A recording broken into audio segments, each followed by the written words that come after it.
नमस्कार, आप सभी का एक बार फिर से स्वागत है हमारे चैनल दुर्गा भक्ति मार्ग में। आज मैं आपको जेठ माह की पीपल सींचने की कहानी सुनाऊंगी।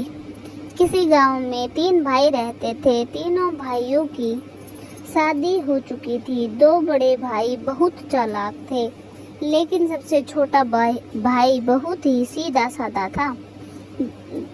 दोनों बड़े भाई सारी खेती का काम अपने छोटे भाई से ही करवाते थे और खुद कुछ भी काम नहीं करते। जब अनाज हो जाता तो सब बराबर बराबर बांट लेते। इसी तरह घर में दोनों जेठानियां घर का सारा काम छोटी बहू से ही करवाती और खुद कुछ भी नहीं करती थी। और छोटी बहू घर का सारा काम और सबके लिए खाना पीना बनाती और किसी कुछ भी नहीं कहती। छोटी बहू बहुत ही धार्मिक थी, रोज पाठ पूजा करती थी। एक बार की बात है, एक बूढ़ी औरत उनके घर आई और कहा, मुझे बहुत भूख लगी है, मुझे कुछ खाने को दे दो। बड़ी बहू ने कहा, माँ जी मैंने तो अपना खाना खा लिया, अब मेरे पास खाना नहीं है, आप दूसरी बहू से ले लो। फिर बुढ़िया माई दूसरी बहू के पास गई और उससे कहा, मुझे बहुत भूख लगी है, मुझे कुछ खाने के लिए दे दो।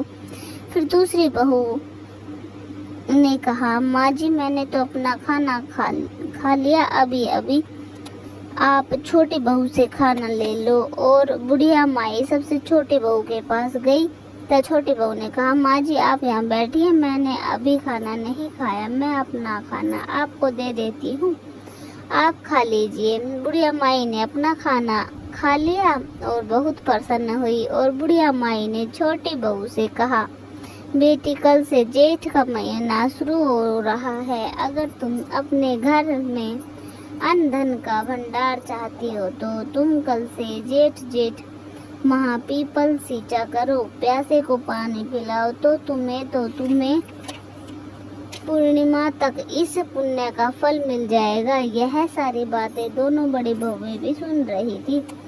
फिर दोनों बहुएं बुढ़िया माई के पास आई और बोली, हे बुढ़िया माई, हमें भी अमीर होने का कोई उपाय बताइए। तब बुढ़िया माई ने कहा, बेटियों यह सबके लिए है, अगर तुम भी जेठ माह में पीपल सींचोगी और जलदान करोगी तो तुम्हें भी पूर्णिमा तक इस पुण्य का फल मिल जाएगा। तब छोटी बहू के साथ साथ दोनों बड़ी बहुएं भी नित्य नियम लेने को तैयार हो गई। और दूसरे दिन सुबह तीनों बहुएं नहा धोकर तैयार हो पीपल सींचने गई। बड़ी बहू ने पीपल सींचा और जो कोई प्यासा मिला उसे पानी पिला दिया और जो पानी बचा उसे वही फैलाकर घर आ गई। दूसरी बहू ने पीपल सींचा और आने जाने वालों से कहा, जिसे प्यास लगी हो तो खुद पानी लेकर पी लो, मैं तो बहुत थक गई हूँ। और बचे हुए पानी को वहीं फेंक कर घर आ गई। और फिर सबसे छोटी बहू ने पीपल सींचा। पीपल सींचने के बाद वहीं बैठ गई, वहाँ भजन कीर्तन करती रही और जो भी प्यासा आता उसे प्यार से खुशी खुशी पानी पिलाया। जब पूरा पानी खत्म हो जाता तब ही वह घर वापस आती। इस तरह पूरा जेठ का महीना बीत गया। जेठ पूर्णिमा की अगली सुबह तीनों बहुओं ने अपना अपना घड़ा देखा तो बड़ी बहू के घड़े में थोड़े से सोने के सिक्के पड़े मिले और दूसरी बहू का घड़ा बिल्कुल खाली था, उसमें कुछ भी ना था। लेकिन छोटी बहू का घड़ा सोने के सिक्कों से भरा था। तब उन दोनों बड़ी बहुओं ने कहा, हे भगवान, यह आपकी कैसी माया है, हम तीनों ने जब नित्य नियम बराबर किया तो आपने धन देने में बराबरी क्यों नहीं की, हमें कुछ नहीं दिया और छोटी बहू को घड़ा भरकर सोने के सिक्के दिए। तब जेठ माह के देवता प्रकट हुए और कहा, बड़ी बहू, तुमने जो दान किया वह उसी का फल है। और दूसरी बहू, तुमने हर प्यासे इंसान से यही कहा, मैं थक गई हूँ, आप खुद पानी ले लो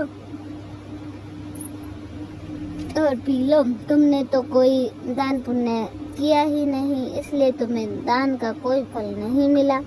और तुम्हारा घड़ा खाली है। लेकिन छोटी बहू ने बड़े प्रेम भाव से प्यासे को पानी पिलाया और जब तक इसका घड़ा खाली नहीं हो जाता तब तक वह लोगों को पानी पिलाती थी और भगवान का भजन कीर्तन करती थी। इसलिए इसके पुण्य का फल तुम दोनों से ज्यादा है। तीनों बहुएं भगवान के पैरों में गिर पड़ी और दोनों बड़ी बहुओं ने भगवान से माफी मांगी। दोनों बहुओं के पश्चाताप के आंसू देखकर भगवान को उन पर दया आ गई और भगवान ने उन्हें माफ कर दिया और उनके घड़े भी सोने